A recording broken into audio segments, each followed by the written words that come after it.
तकरीबन एक सदी कबल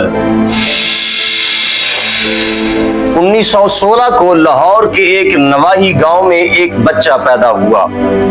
4 बहन भाइयों में ये सबसे छोटा था। पूरा गांव अनपढ़ था, मगर इसे पढ़ने का बेहद शौक था। इसके गांव में कोई स्कूल नहीं था, लिहाजा ये 1.5 मील दूर दूसरे गांव पढ़ने जाता था। रास्ते में इसे एक बरसाती नाले से गुजरना पड़ता था। 6ठी जमात पास करने के बाद वो 8 मील दूर दूसरे गांव में तालीम हासिल करने जाता रहा। इसने मिडिल का इम्तिहान इम्तियाजी नंबरों से पास किया और वजीफा हासिल किया। मजीद तालीम हासिल करने लाहौर आया। यहाँ इसने सेंट्रल मॉडल स्कूल, जो कि उस वक्त का नंबर 1 स्कूल था, उसमें दाखिला लिया। इसका गांव शहर से 13 किलोमीटर दूर था।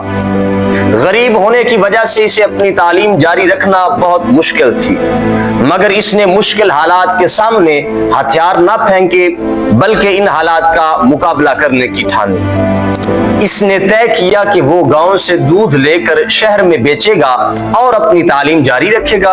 चुनाचे वो सुबह सवेरे अंधेरे आजान से पहले उठता, मुख्तलिफ घरों से दूध इकट्ठा करता, ड्रम को रेड़े पर लाद कर शहर पहुंचता। शहर में वो नवाब मुजफ्फर की हवेली और कुछ दुकानदारों को दूध फरोख्त करता और मस्जिद में जाकर कपड़े बदलता, फिर स्कूल चला जाता। कॉलेज के जमाने तक वो इसी तरह दूध बेचता और अपनी तालीम हासिल करता रहा। इसने गुर्बत के बावजूद कभी दूध में पानी नहीं मिलाया। बचपन में इसके पास स्कूल के जूते न थे। स्कूल के लिए बूट बहुत जरूरी थे।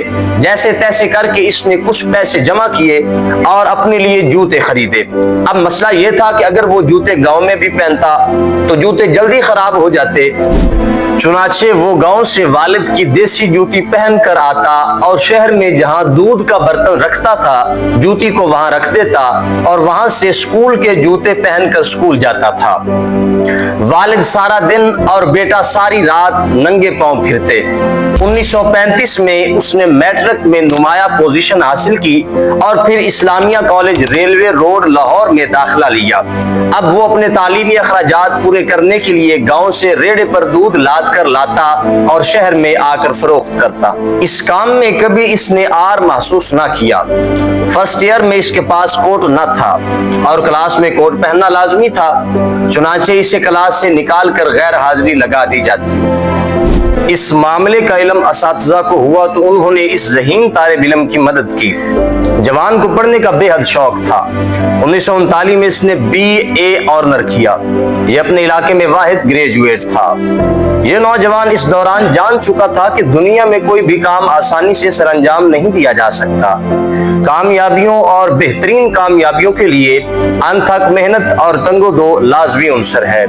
माशी दबाव के तहत BA के बाद इसने बाटा पोर कंपनी में क्लर्क की नौकरी कर ली। चूंकि इसका मकसद लॉ यानी कानून पढ़ना था, लिहाजा कुछ अरसा बाद क्लर्की छोड़कर कानून की तालीम हासिल करने लगा और 1946 में LLB का इम्तिहान पास किया। 1950 से बाकायदा प्रैक्टिस शुरू कर दी। इस पर खिदमत खल्क और आगे बढ़ने का भूत सवार था। इसने लोगों की मदद से अपने इलाके में कई तालीमी इदारे कायम किए।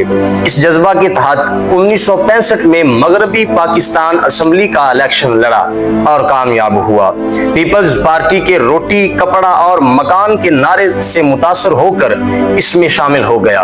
1970 में पीपल्स पार्टी के टिकट पर MNA मुंतखब हुआ और नवाब मुजफ्फर, जिनके घर ये दूध बेचा करता था, उनके भाई को शिकस्त दी। 1971 में जुल्फ़िकार अली भुट्टो की पहली काबीना में वजीर खुराक और पसमानदा इलाका जात बना। 1972 को पाकिस्तान के सबसे बड़े सूबा पंजाब का वजीर आला बना। वजारत आला के दौरान अक्सर रिक्शे में सफर किया करता। 1973 में अक़वाम मुत्तहिदा में पाकिस्तानी वफ्द की क़यादत की। 1973 में वफाकी वजीर कानूनों पार्लिमानी अमूर का कलमदान सौंपा गया। 1976 में वफाकी वजीर बल्दियातो देही मुकर्रर किया गया। 2 दफा स्पीकर कौमी असम्बली बना और 4 साल तक इंटरनेशनल इस्लामिक यूनिवर्सिटी का रेक्टर रहा।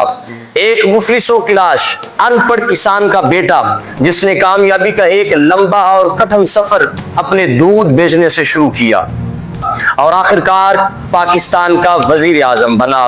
ये पाकिस्तान का मुनफरिद वजीर आजम था جو ساری عمر لاہور میں لکشمی مینشن میں کرائے کے مکان میں رہا، جس کے دروازے پر کوئی دربان نہ تھا، جس کا جنازہ اسی کرائے کے گھر سے اٹھا، جو لوٹ کھسوٹ سے دور رہا، جس کی بیوی اس کے وزارت عظمیٰ کے دوران بھی رکشوں اور ویگنوں میں دھکے کھاتی پھرتی۔ میرے قارئین اور ہم وطنوں، ملک معراج خالد تاریخ کی ایک عہدیساز شخصیت تھے۔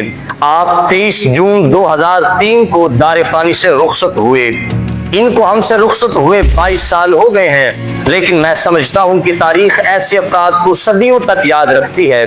یہ کسی کے ساتھ بے ایمانی نہیں کرتے، جس نے اپنا مقصد حیات انسانیت کی فلاح و بہبود کے لیے وقف کیا، جنہوں نے اپنے قومی مفاد کو ذاتی مفاد پر ترجیح دی۔ آج تاریخ پھر اس موڑ پہ ہے جہاں اسے ایسے باہمت و محب وطن رہنما کی ضرورت ہے۔ اللہ تعالیٰ مرحوم کے درجات بلند فرمائے، آمین۔ آپ کو اگر ویڈیو اچھی لگی ہے تو چینل کو سبسکرائب ضرور کریں۔ شکریہ۔